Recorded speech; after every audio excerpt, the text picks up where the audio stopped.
Oi, eu sou a Cristina Grêmio, colunista da Gazeta do Povo. Você com certeza já ouviu falar recentemente na expressão novo normal, que anda sendo muito comentada aí nas redes sociais e nas lives e palestras online que viraram febre nesse período de isolamento social. Novo normal é como as pessoas imaginam que vai ser nossa rotina depois de passado um risco maior de contágio e a gente voltar às atividades que tinha antes. Por exemplo, usar máscara, que era algo que aqui no Brasil ninguém fazia. A gente olhava até com um pouco de estranheza quando via aquelas imagens do Japão, achando que o povo japonês era meio obcecado com poluição ou com contágio de doenças. Agora passa a ser o novo normal e deve seguir assim por um bom tempo, não só no Japão e no Brasil, mas em todo o mundo, pelo menos até surgir uma vacina contra o coronavírus. E há muitas outras hipóteses interessantes surgindo que eu acho que merecem reflexão.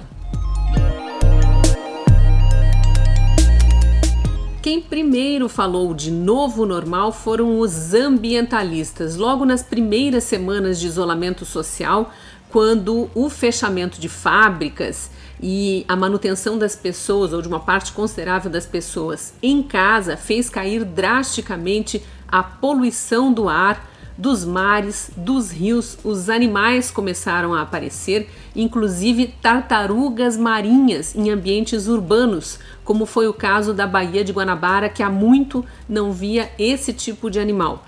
Então, os ambientalistas diziam que o que estava acontecendo era uma prova de que a humanidade poderia adotar um novo ritmo de trabalho e que o novo normal consumisse menos o planeta, que houvesse menos deslocamento de pessoas e, portanto, menos queima de combustível e menos consumo dos recursos naturais do planeta. Talvez seja uma grande discussão que a gente veja acontecer daqui para frente, que uma parte considerável do mercado de trabalho possa se adaptar ou adaptar seus trabalhadores à rotina do home office, para que sim, as pessoas se desloquem menos, consumam menos combustível e até consumam menos de outros produtos por estarem mais tempo em casa e com isso o planeta tenha uma sobrevida maior. Na minha última coluna eu entrevistei a deputada estadual de São Paulo, Janaína Pascoal, que trouxe uma análise sobre o que pode vir a ser o novo normal dos parlamentos brasileiros, usando a experiência da Assembleia Legislativa de São Paulo. Segundo ela, as sessões plenárias virtuais têm tido uma frequência muito maior do que aquelas que costumavam ser realizadas presencialmente. Claro, os deputados agora não têm desculpa, não podem dizer que ficaram presos no trânsito ou em outros compromissos, porque estão todos em casa por imposição do isolamento social e acabam aparecendo no plenário virtual. Isso gera discussões mais ricas, debates mais intensos e, em tese, votações de projetos mais completos e mais interessantes para a população.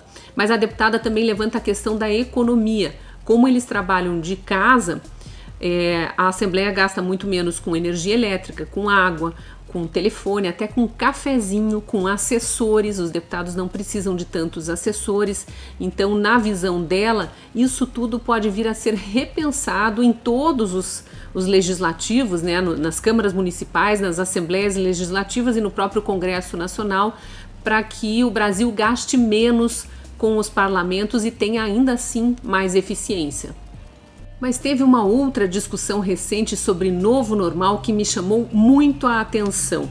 Foi naquela fatídica reunião ministerial em que o presidente Bolsonaro teria tentado interferir na Polícia Federal. Claro, todo mundo ficou assistindo aquele vídeo tentando achar provas do crime ou provas da inocência do presidente e a maioria chocada com o palavreado. Eu não vi ninguém comentando uma fala que para mim foi muito intrigante, a do ministro Ernesto Araújo, e ele falava justamente sobre o mundo e o Brasil nesse novo mundo após a pandemia.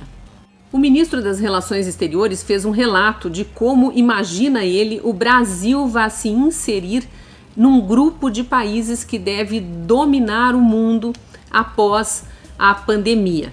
Então, palavras do ministro Ernesto Araújo, abre aspas. Eu acho fundamental que essa dimensão internacional não seja apenas uma adaptação do Brasil ao cenário internacional, mas que ela leve em conta a capacidade que o Brasil tem de influir no desenho de um novo cenário internacional.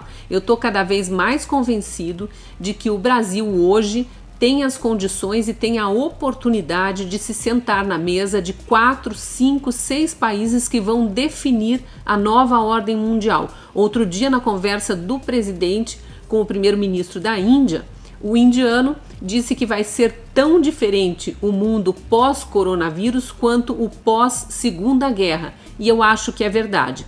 A fala do ministro não foi muito longa, durou uns 3, 4 minutos, mas ele detalhou um pouco mais esse pensamento. Então, abre aspas de novo para o ministro.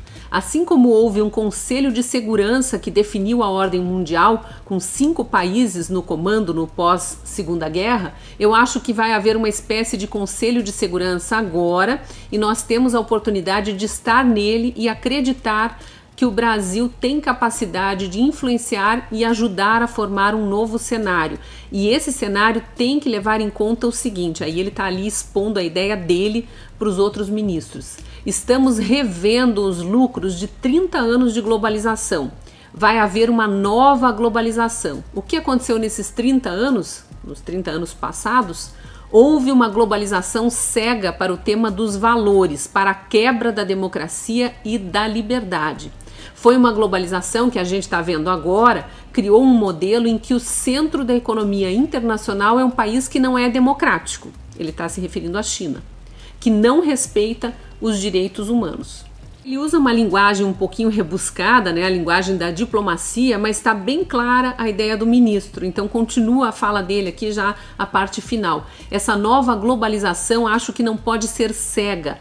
Tem que ser uma estrutura que leve em conta, claro, a dimensão econômica, mas também essa dimensão da liberdade e dos valores. E da mesma maneira, acho que o plano está apontando para isso na nossa dimensão nacional, aqui no Brasil.